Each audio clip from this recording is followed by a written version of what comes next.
Hey, and welcome all of our followers on Facebook and YouTube. My name is Taquanda Johnson. I serve as the social media strategist here at Eastern Michigan University.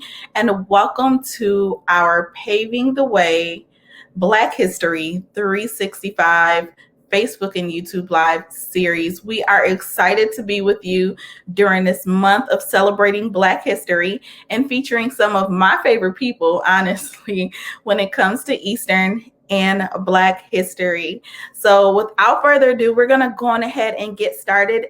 As you come on in to today's live, we do want to give a couple of disclaimers. Again, today is all about Black History 365, sharing about Black history on Eastern's campus, as well as in the personal lives of some of Eastern's great influencers. So if you have any questions that are outside of today's topic, we do ask that you refrain from answering those in the comment box. Again, please refrain from placing those in the comment box. If we see that there may be a lot of those coming in, please understand that we will ignore them. We'll address them at another time. And then also you can contact us directly at social_media@emich.edu. Again, that's social_media@emich.edu. And we will address your question there in that format, but not in today's format. Again, today's format is all about sharing about Black history on Eastern's campus as well as beyond. So without further ado, I am excited to get started with today's feature. A very awesome, an amazing woman. I've had the opportunity of getting to know her since coming onto the board. She is one of my favorite people to talk to, not just about Eastern, but about life. Regent Eunice Jeffries is an amazing individual. She was appointed to the board by Governor Rick Snyder in December of 2016, and I am excited to have her today with me. She is also our new chair of the Board of Regents. She was just appointed in this position, so we're excited about her being a representative for our board, as well as supporting our board in this particular area. She is a graduate of Fisk University in Nashville, Tennessee, and she also received her master's from Northwood University in Midland, Michigan. She just stepped into a new role at Oakland Community College as the Director of Government and Community Affairs. So we're going to dive on into that. She has 25 years of experience in public service. She is a mom. She is a community leader. And again, like I said, she is one of my favorite people to talk to. Let's welcome Regent Jeffries to the live. Wow. Wow, what an introduction. Thank you. Listen, as you know, I love being in your presence and being able to talk to you. So this is exciting to have you as a part of our Black History celebration, Black History 365 here at Eastern. And then also you being a regent. I think a lot of times individuals feel as though like regents are untouchable, like they're just in this board and they're just up there, and folks can't have an opportunity to communicate with them. So I'm excited that we're able to do just that today and get into some questions about Black history, get a chance for folks to know exactly who you are. And I'm just excited to talk. I'm excited. As you know, I can continue to talk, but I'm excited to talk. So tell us, I know I read your bio, Regent Jeffries, and that's great. So let's talk a little bit, about you. And I know that you're a mom, so let's share with the people a little bit about you. All right. Well, you know what? Thank you so much. And it's so funny. The feeling is very mutual. We just have that energy between us. And so, this was like such a no-brainer. This was such an easy ask to join you and your followers.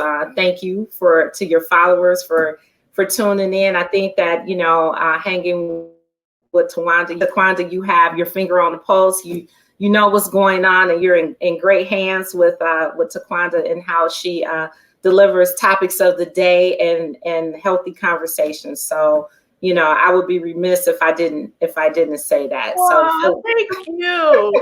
We try in the DivCom community. We totally try, but I'm honored to be in the position that we're in and being able to share with the folks.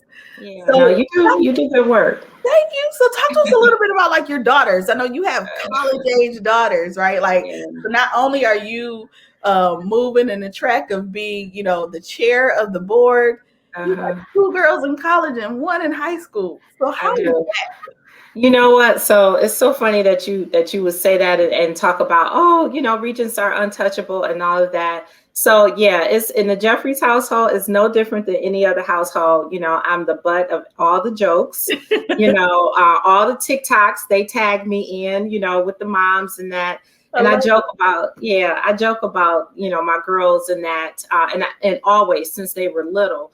That they don't really understand the mom-daughter dynamic. They really think that we're girlfriends sharing a place. That's really how things go around here and how we interact with one another. So yeah, it's just, very normalized. And I can even remember when I, got the call that I would become a regent and that I was on the board at AMU, and I told, the girls about it. And they were kind of like unbothered. I think probably the more important topic was, what's for dinner or, and I distinctly remember saying to them, like, no, seriously, this is a big deal. Like, I get a parking space, So they were like, oh, all right, what's for dinner, type thing. And so, like I said, just like at every other household, if you begin to think that you high and mighty or highfalutin because you're a regent or whatever, clearly you haven't interacted with young people, with your kids or with young people. We'll just say they'll bring you down. They will bring you down. And one thing I would say, you're right, and my girls, we have a really fun. We have a lot of fun together. And so one thing I used to say when they were little was, it's really important that Jesus loves you, because if you're looking for any affirmation or any validation from them, from your kids, it doesn't come. I'm told it comes when they're a little bit older. So hopefully we'll get there. But they're doing great. I have, like you said, I have 2 in college and one high school freshman, and just to watch them grow and complain and all of that. I got kind of a not too pleasant call from one, and or maybe I called her, and I could hear something was going on. I called her, and I could hear it, and she was just talking about time management and classes and all of that. And I said, well, it's not supposed to be easy, and that was not what she wanted to hear right there. I believe it. Yeah, so it's not supposed to be easy, but yeah, we have a good time. That's for sure. So let's talk about time management. Like you brought up that, and I love the fact that you're teaching your young ladies the emphasis of like time management and being involved multiple things. And as the new going from just being a board member to being the chair, like that right there. And then also your new position at OCC. Congratulations. Thank you. That is huge. Like, so how do you manage, the job of a regent, and why is that so important, especially during times like these, being on our campus and, dealing with Eastern in general? Talk to us a little bit about the importance of that, as well as time management. Yeah, I appreciate that. And you know what?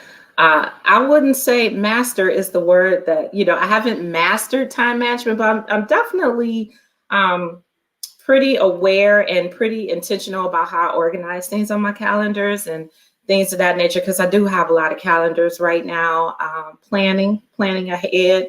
Kind of knowing I'm kind of getting into a routine now, to be perfectly honest. And then also I have learned, and not just now, but something that's carried over, how to establish boundaries. And I established the lines of demarcation in terms of, when I do certain things. So, for an example, I am the queen of scheduling sends on my emails. Like, I use technology. I don't Uh-huh. just, I say to my kids, those phones are more than talking devices and texting devices. They're actually computers. So, Mhm. for example, if I'm working during non-traditional work hours, as we all are right now, Absolutely. um, I don't necessarily, even if you write me, I try my best to not return an email off business hours. Now, lately it's kind of, but for the most part, so if I'm working on a Saturday,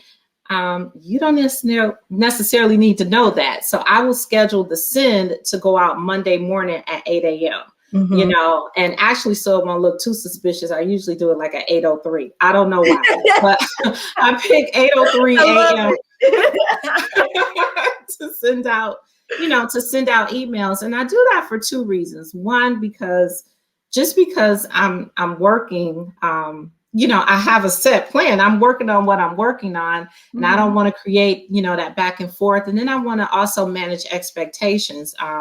I'm very aware of the fact that being a regent and then being the chair of the board, that carries a big stick. And I would never want anyone to feel compelled or any pressure that they have to find an answer or respond to me and it's not work hours. So I'm establishing my own personal boundaries, but I'm also respecting your boundaries by doing that. So, I do a lot of planning, always have, in terms of how we do things. So, for example, back in the day when I had the three, Mhm. we would be gone all day on a Saturday for dance, right? All day. We would have to be at Mary Grove College at 9 a.m. and we didn't get done to 3 Mhm. p.m. So I would literally pack and I would stay because my kids were so young. I wouldn't leave them on campus. I literally would just be sitting in that hallway, Right.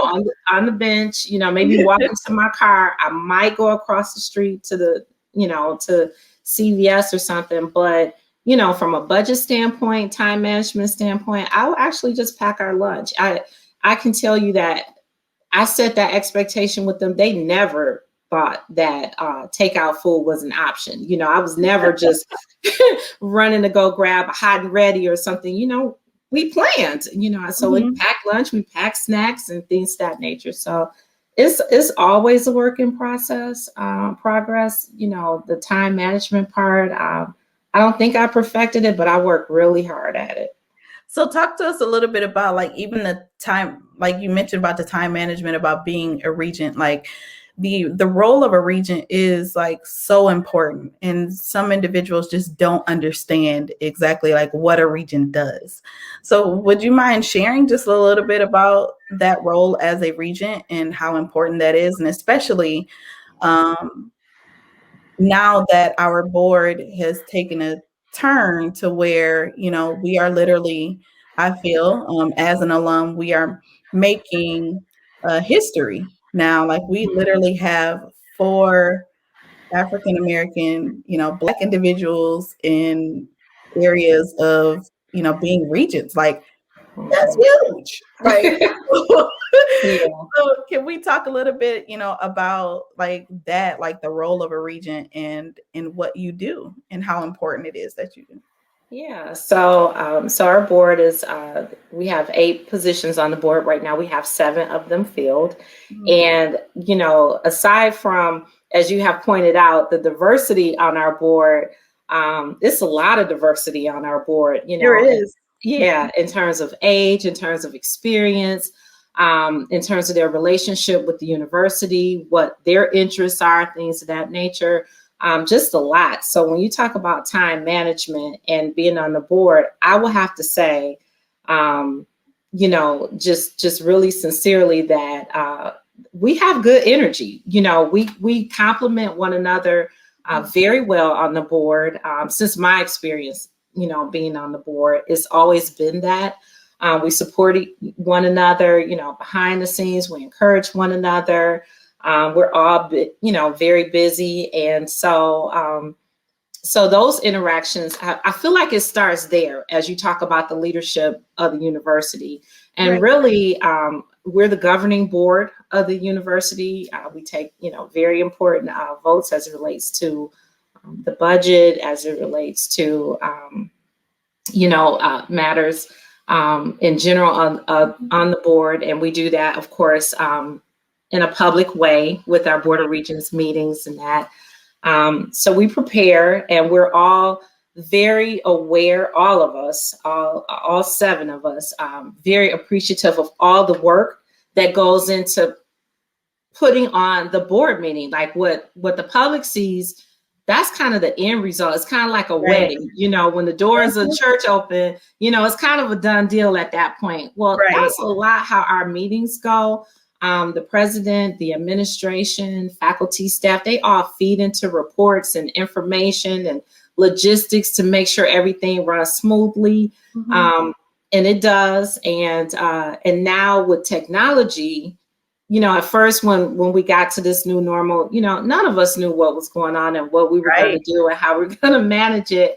And when I tell you that this university stepped up, it's like everybody was just kind of ready. They was just suited up and just kind of ready to take us to the next level and make sure that we're ably prepared for everything. So I would say that, and I kind of forgot the question, but as it relates, we went in about the role of the regent. Yeah, like the role of the regent and how important that is, like being a part of that governing board and being in a position where you are working together to make the decisions that are for the betterment of the university as well as most importantly the students. So yeah, and I feel really strongly about that. I feel like we all do. And, I will say one thing that you said at the beginning, that people feel that regents are untouchable, and don't feel that way. It's just that,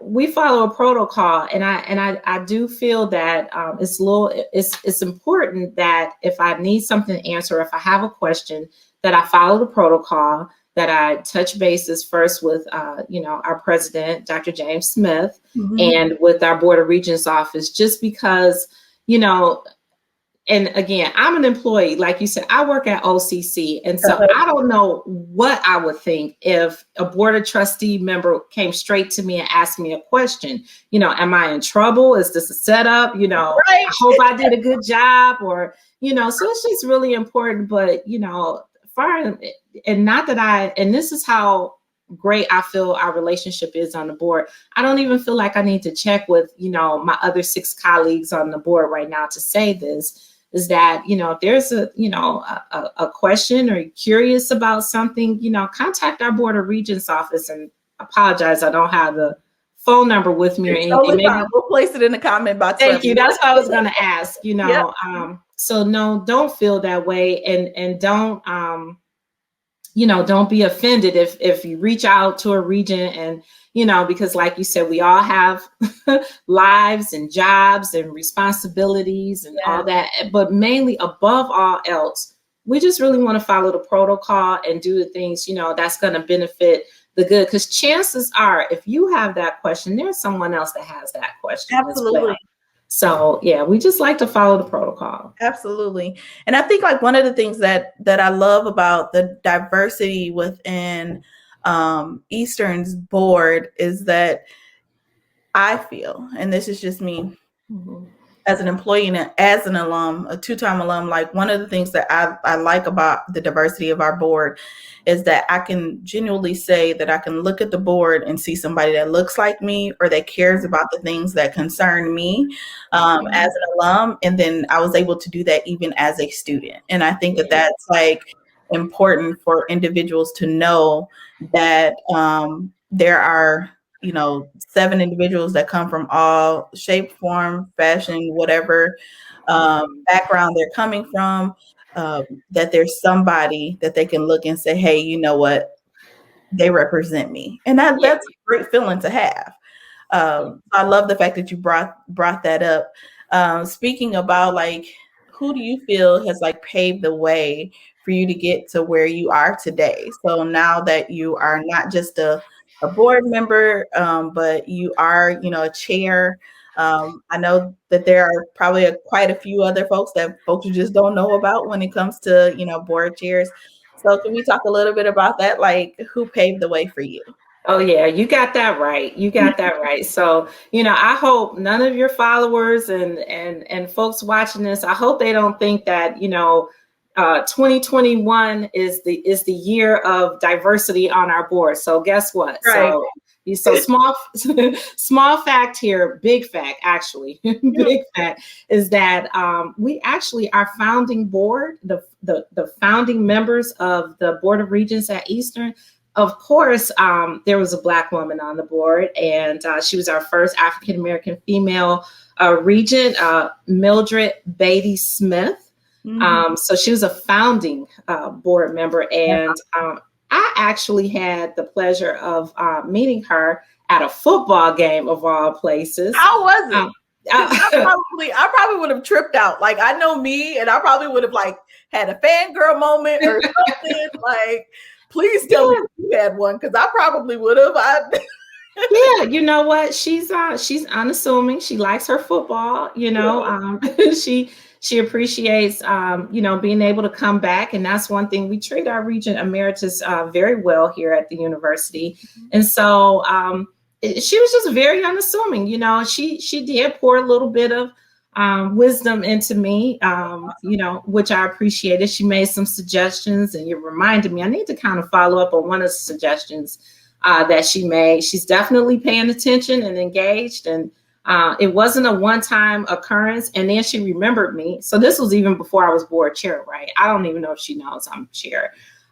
So to your followers, don't get it twisted. This is, since the very beginning of the establishment of this board, it's been diverse, and we appreciate that. And then also, of course, our first African-American chair period was all the way back in 1989. Regent John Burton was our first African-American chair of the board. So yeah, this is, I know it's a lot of celebration, a lot of conversation about, diversity and inclusion. But I mean, from the very beginning, and that's just on the regent level, right? I'm just speaking in my capacity as board chair and being on the Board of Regents. But of course, as you know, we've celebrated Black leadership throughout our university really since the beginning. So. And I think that is so important that individuals know, like, we talk about paving the way in Black history being 365 and not being limited to a month, but there have literally been individuals who have made amazing strides just so that they can pave the way, so that you can be in a position that you're in, so that I'm in. And I think that is just so important to bring light and bring honor to those individuals who did just that. So speaking about Black history, how important is Black History Month to you, and what does really Black history mean to you? Yeah, I appreciate you asking that. And, for me growing up, it's just been normalized. I mean, that's just kind of, it's always woven into my home life, just in general at home and school. I went to, inner city schools. If any of your followers went to Murray Wright, if it ain't Murray, it ain't right. It ain't right. I've always heard that. Even though I didn't go to DPS schools, that is one thing that I've always heard, that, and about those technicians. So. That's right. And that's right. So, but even before that, it's always been normalized. I grew up, I'm the youngest of 7. Mm-hmm. My dad is a Morehouse man, and I had 2 brothers that also attended Morehouse and graduated. And then I have one sister that graduated from Wilberforce, and one sister that graduated from Spelman. And I, of course, went to Fisk, but always normalized my entire life. We always had, Ebony magazine, Jet magazine, Essence, all of that was just really just a normal part of life. So, when people say, what does Black history mean, it's, we never geared up and got ready for Black History Month. We were always kind of in tune to it and had an appreciation for it, in terms of One of my dad's favorite artists is Henry Old Tanner and the banjo lesson. My mom always made sure I knew and understood and appreciated what that piece meant. Romare Bearden, it's just always been, jazz. I have a brother that actually performed with Stevie Wonder, and traveled the world. So it's just always been embedded and just a very necessary fabric of everything that we do. I grew up in a very traditional Baptist church, so spirituals and things of that nature. My mom always just made sure we understood the relevance of what devotion means and all of that. So, for me, that's awesome. It's just been 365. Like we mentioned, like this is day in and day out, for us. And as for individuals, like let's talk a little bit about that, like how important it should be for others to, embrace and know not just, our culture, but also other cultures. Like we talked about diversity, we talked about inclusion. That's one of the things that I loved about Eastern is when I stepped on the campus. Like for me, I did not go to a predominantly Black, high school. I went to Macomb County Schools. I've been the only Black in the classroom. Like, so when I got to Eastern, it was a straight up culture shock for me, right? Like I ended up seeing a whole lot of folks that looked like me and a whole lot of folks who didn't look like me. And I love the fact that I was able to embrace that. So like looking at, and then also looking at how the emphasis that the university places on MLK Week as well as Black History Month, in general, like that's a huge thing. And I believe that the university does a good job at amplifying those Black voices and ensuring that our culture is shared with others, as well as magnifying the cultures of other cultures, right? Mm-hmm. So to position a question to you, like why in this day and this time, even when it comes to there, we have students that may be watching on our channels. We have, faculty, staff, even prospective students, parents, donors, and such. Like, why is it so important that we amplify voices in this time, whether it might be career choices, whether it may be day-to-day life? Why is it so important to you? Yeah, so that's fairly easy, because that's the way the world looks. So you wouldn't be prepared to go out and launch a career if you didn't have those exposures, in I would say formative years. I know college students feel a little differently, but they're still learning about life and learning about the world and all that. And that's really how the world operates, especially now that we're in a more technological end of things because of what we're facing right now. So it really is nothing to, be meeting with someone, halfway around the world. And it might be important to understand why,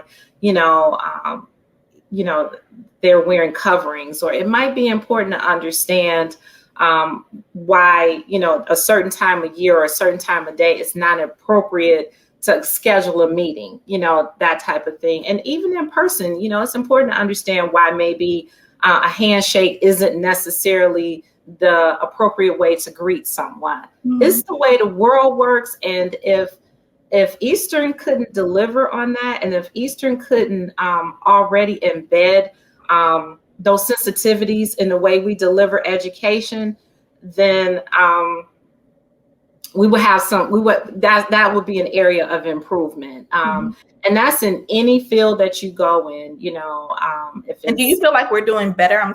I don't want to cut you off, but do you feel like we're doing better at that, right? Like, taking a vested interest in the development of like our students, and especially our Black students who may feel like, oh, we didn't receive as much attention, or, things like that. Like, looking at future wise is concerned, like I feel as though we've come a long way, but there's so much more that we could do. Yeah, agreed. So, of course, I have a bird's eye view Yes. being on the board. Mhm. This is what I can speak to. When shortly after I joined the board, I know that there was a banner campaign that spoke to "You Are Welcome Here," and it was really targeted toward international students. But man, what must that be like to be driving down the street and see your face, with cultural expression, Mhm. celebrating what you are about on our Right. campus, and it says "You are welcome here."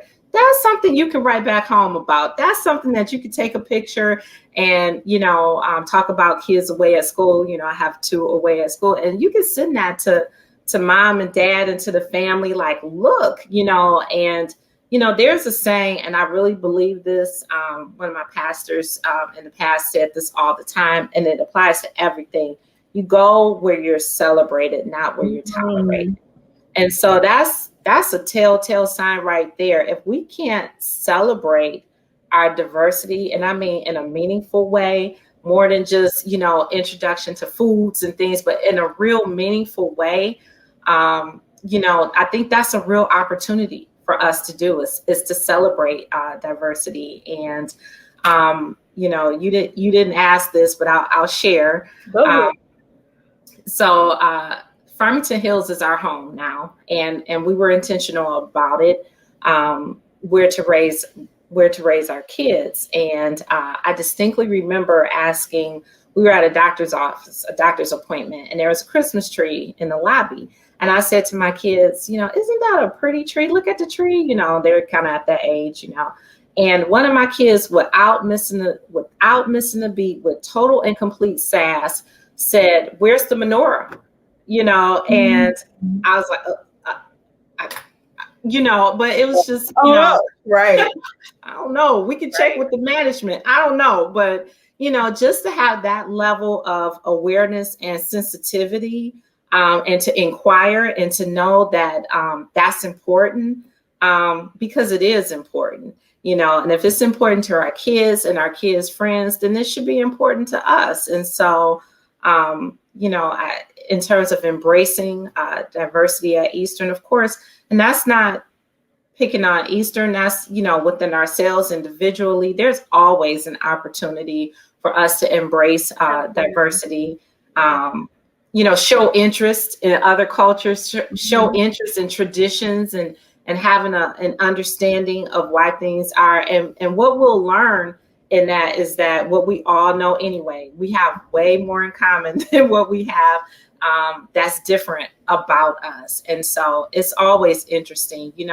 And then I'm gonna just say it. I'm gonna just say it for your followers out there, for the future CEOs and the future mayors and governors and president. I think the future president is probably watching right now.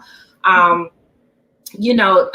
Diversity, equity, and inclusion is good for business. It's just good for the bottom line. So, if you don't understand it from a cultural, perspective, maybe there's an opportunity to understand it from a business perspective. But Yeah. diversity is good for business. So how can we learn like from Eastern's past, right? Like we know that Eastern has dealt with racial injustice, on campus far beyond the time that I was there from, 2000 to 2005. And then, after that, and then, way before that, where, we did have, we did have various protests on campus and Mhm. things of that nature. Like, how can we learn from Eastern's past in order to embrace the future? Yeah, it really starts with communication and courageous conversations. Identifying allies and being okay to be, identified as such as an ally, but really just open communication and having courageous conversations, reflecting the past. Not words matter. Yes, Not absolutely. not soft serving things and saying them as they are. Again, it's not really what you say, it's how you say it. There's still a way to use the same words, but in a respectful way. And I just don't, and this is just me, this is just Mhm. one person. I just don't see how you can grow if you don't even understand what the journey has looked like in the past, because you have to know what minds to avoid. You know what I'm saying? You have to kind of know, yeah, we tried that, it didn't work, or this is what happened, or this is why there's some hostility in this community. You really have to understand and know that, and it really should come second nature. So, just like, you talk to a coworker about where we're going for lunch, when we're Right, working, right. we're That. right, the lunch choice, the lunch conversation. But it should be second nature, about anything else, And again, you didn't ask this, but I remember I was working, I worked for a US senator, and I was literally just minding my own business, working in my cubicle.